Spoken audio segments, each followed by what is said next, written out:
This is a special presentation from Wood TV 8. Mental Health Awareness, giving voice to the silent struggle, with Donovan Long and Teresa Weekly.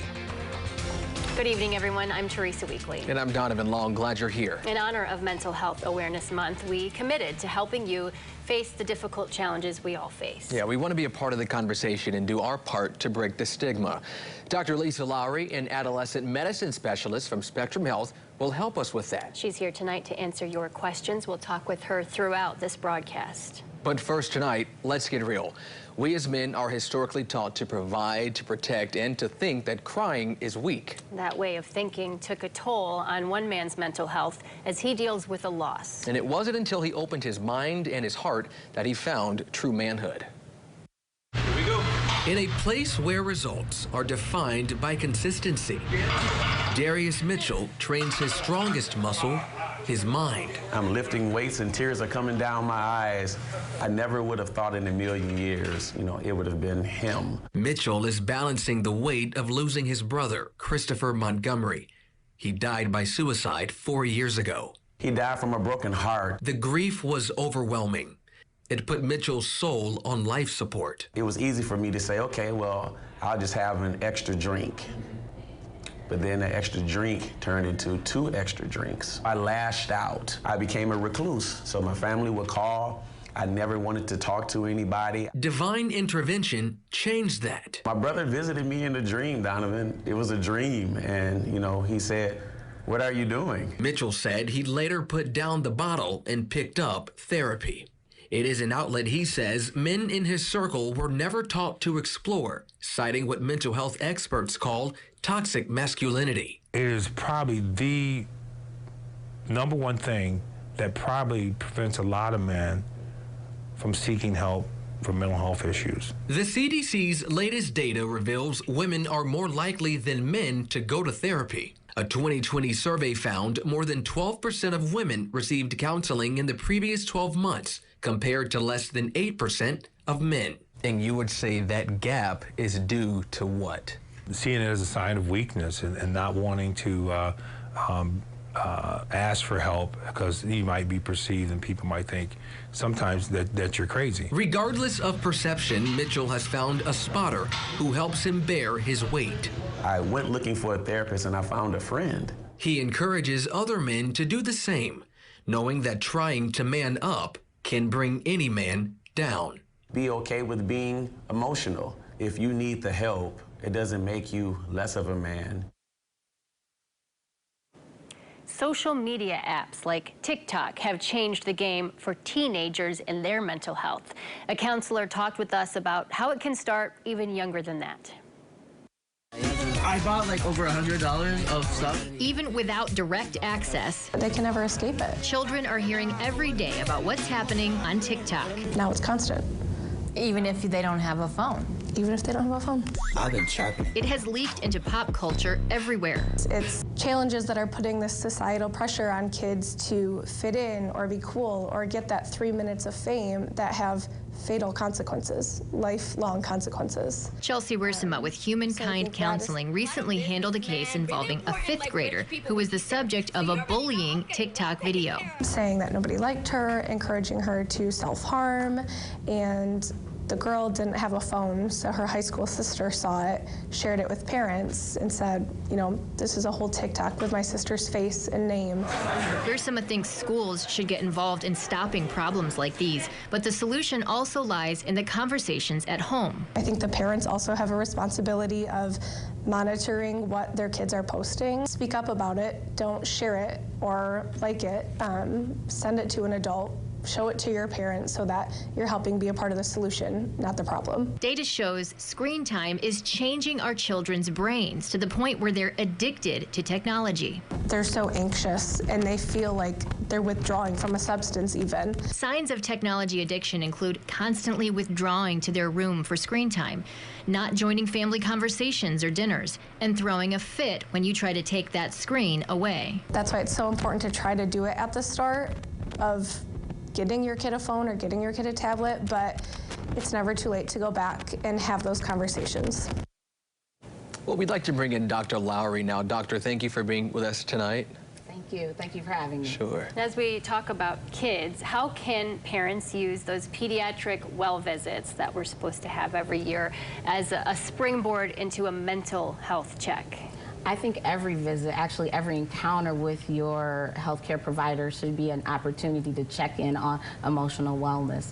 And so the Academy of Pediatrics recommends we actually routinely screen everyone from 10 to 21, but anytime a parent feels like there's been a behavior change, a change in school, something like that where they're concerned at any age, I think it's the opportunity for you to bring it up to your healthcare provider. And as healthcare providers, it's okay to pause and say, okay, we're not going to talk about those fruits and veggies. Fruits and veggies are important, but it's really important that we talk about your emotional well-being and making sure that you're safe. Doctor, really quickly, parents are watching right now. How do they broach that subject in the patient room with the doctor? I have a concern. Start there. To say, I know we're here for a well child check and you have to get through some things, but I have a concern. The other option is actually sending a message or contacting the provider ahead of time through all these healthcare portals that we have so that that provider is aware. Okay, thank you, Dr. Lowry. And we know it's not easy for anyone, including doctors, as they encounter families who are grieving. Still ahead, how one woman is working to train and educate healthcare professionals on how to handle those critical moments.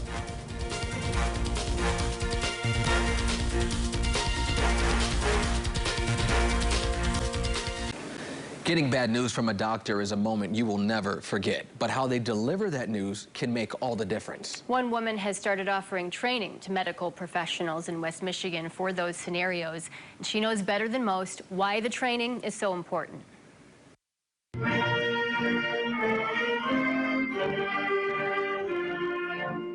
As graduates of Forest Hills Northern High School celebrated this week,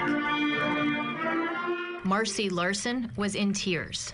All of Andy's classmates that he had gone to Forest Hills Northern with from, kindergarten graduated. And they graduated at Fifth Third Ballpark. Can we please take a moment to remember Andy Larson? Those classmates held a moment of silence for her son, Andy, who would have graduated this year as well. Andy died in a car crash 4 years ago, feet from the entrance to the park. It just meant so much. It's really nice to know he was remembered. And that all those kids he went to school with had a minute to think about it. Andy's mom searched for a way to deal with that loss. She couldn't find any podcasts that focused on grieving parents. Welcome to episode 143 of Losing a Child, Always Andy's Mom. So she started her own. I'm Marcy Larson, Andy's mom. In general, people don't want to talk to you about it. They feel very uncomfortable if you start bringing up your child who has died. Today, I have the absolute pleasure to talk with Everly's mom and dad. So really what I wanted to do is to be able to talk to these parents and let them tell their stories to people who want to listen. Andy's mom wants to take that work to the next level. Talking to other families made me kind of realize that the medical community is really ill-equipped to be able to handle this. She is part of the medical community. Let's listen to your heart. Dr. Larson is a pediatrician in Forest Hills. You take some big breaths. She remembers during her residency training a moment she has always looked at as a failure, a time when a 9-year-old girl she had cared for died. I was devastated because I had grown close to this family. I'd grown close to this little girl. I cared for her. I walk in the room, I'm trying to keep it together, stay professional. I look at the mom and I immediately started to tear up.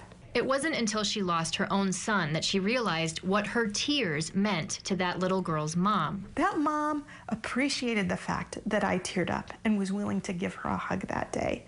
She knew that I cared, and she thought I would do a great job caring for other kids. You are getting so big.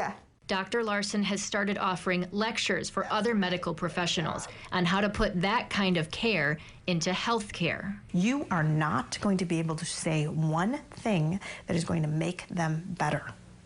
But if you can sit in the dark place for just a few minutes, just sit with them. A cue from Andy's classmates that even a little silence can speak volumes. Thank you.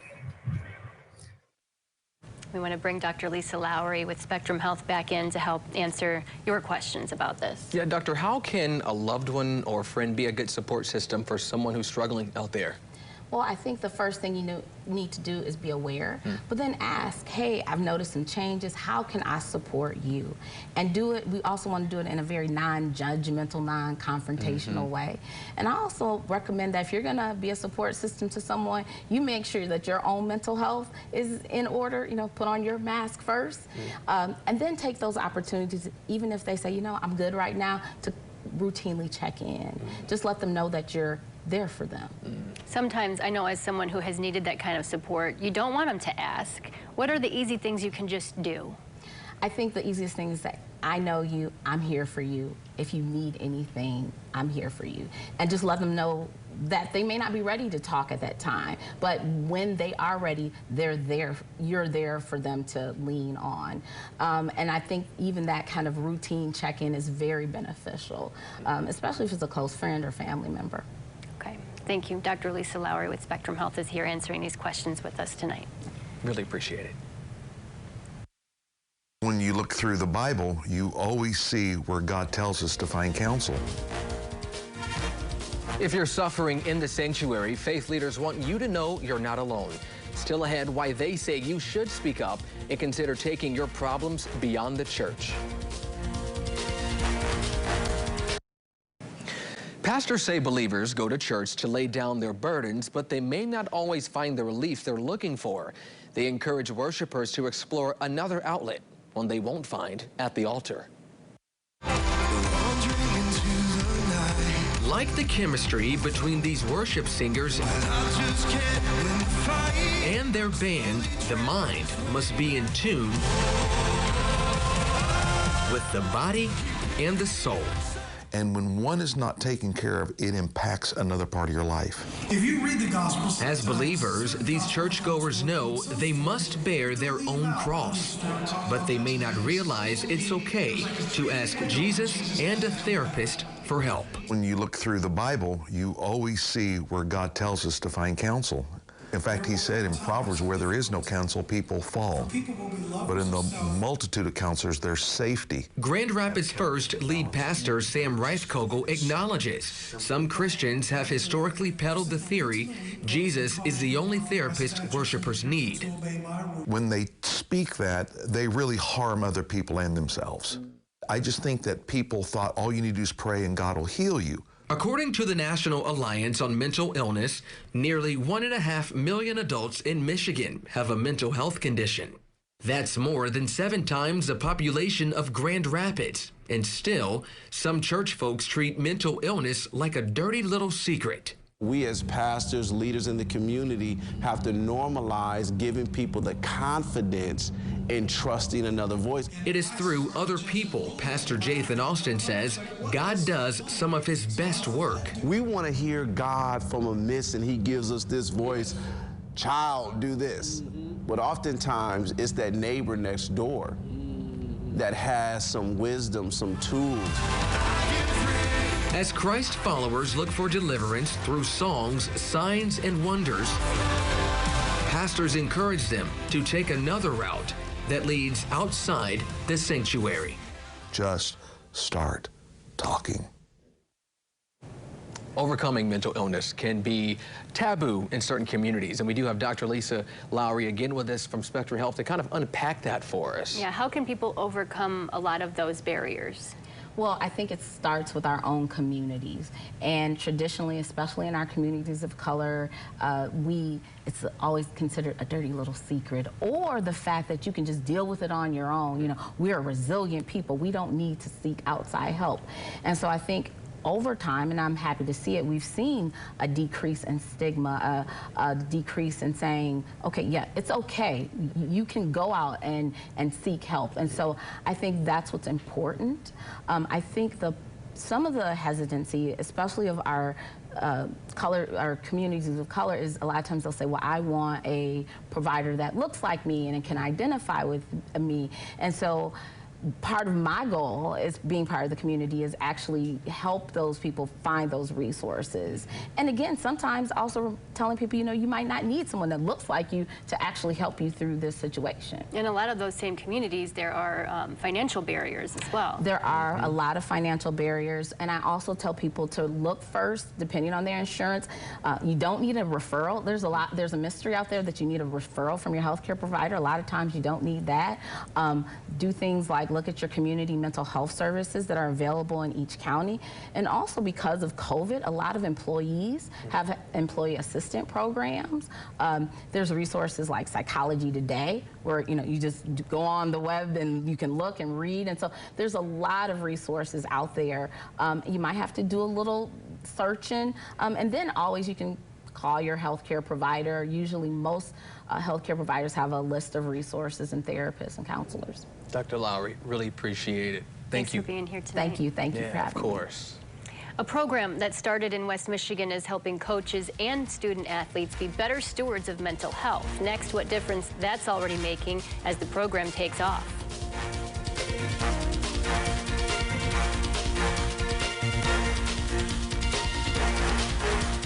There is a new playbook for athletes to deal with their mental health. News 8's Jacqueline Francis has a look at the training program designed with players in mind.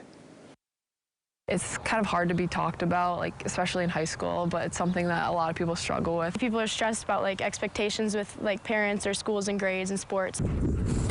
It's a conversation that can start right here on the field. The Forest Hills Central lacrosse team was one of the first to be trained on mental health awareness. I didn't have any expectations about Be Nice going into it. I didn't really know anything about it. The action plan is simple. Notice, invite, challenge, empower. Nice. The West Michigan-based organization, Be Nice, first developed the program for coaches. It wasn't long before schools started asking if players could get involved too. We're really focused on creating a positive atmosphere, changing culture, and I think the Be Nice program does a really nice way of inviting people to talk to each other. The program teaches players to recognize or notice when a teammate is struggling with mental illness. I think a lot of times being an older player on the team or a captain, there's a lot of pressure that comes with those or those positions, and we think that we need to be like the toughest ones on the team, and they really articulated that those positions have maybe more risk factors than some other positions and that you might be more susceptible to mental health issues. Next, take action to help empower the athlete to seek treatment. Challenge them. That's part of the Be Nice initiative, to like say we can go get help together. Like I will help you in your process of finding help. Like this isn't just like I'm gonna go tell somebody, but like we can go tell somebody together, and like I will help you through this process, like because I do care about you, and it's not going to go away after I ask you how you are. Dubbed a Be Nice team, the players got to suit up in special jerseys, taking part in an awareness game, facing off against East Grand Rapids, another team that's completed the training. Since then, other sports and schools have done the same. The ball is just getting rolling. Since then, I've heard other coaches come and say, how can we do this? How can we raise awareness with our teams? We have a lot of great traditions at this school, and making a game like this, whether it was the same sport or different sports, getting different people involved, I think making this a recurring event would really just help spread that message even farther. Reporting in Grand Rapids, Jacqueline Francis, News 8. Thank you for being a part of this conversation and helping us give a voice to what can be a silent struggle. Yeah, we want you to know that you are not alone, and if you need help, please speak up. We know it may be uncomfortable, but the first step is to talk about it. You can see all of our stories and more on our website, woodtv.com. It is also important for us to destigmatize mental health and to remember people in our community like these who have died by suicide. They matter, and their story does not end here. For those of you who have lost loved ones to suicide, remember you do have support. Thank you. Good night.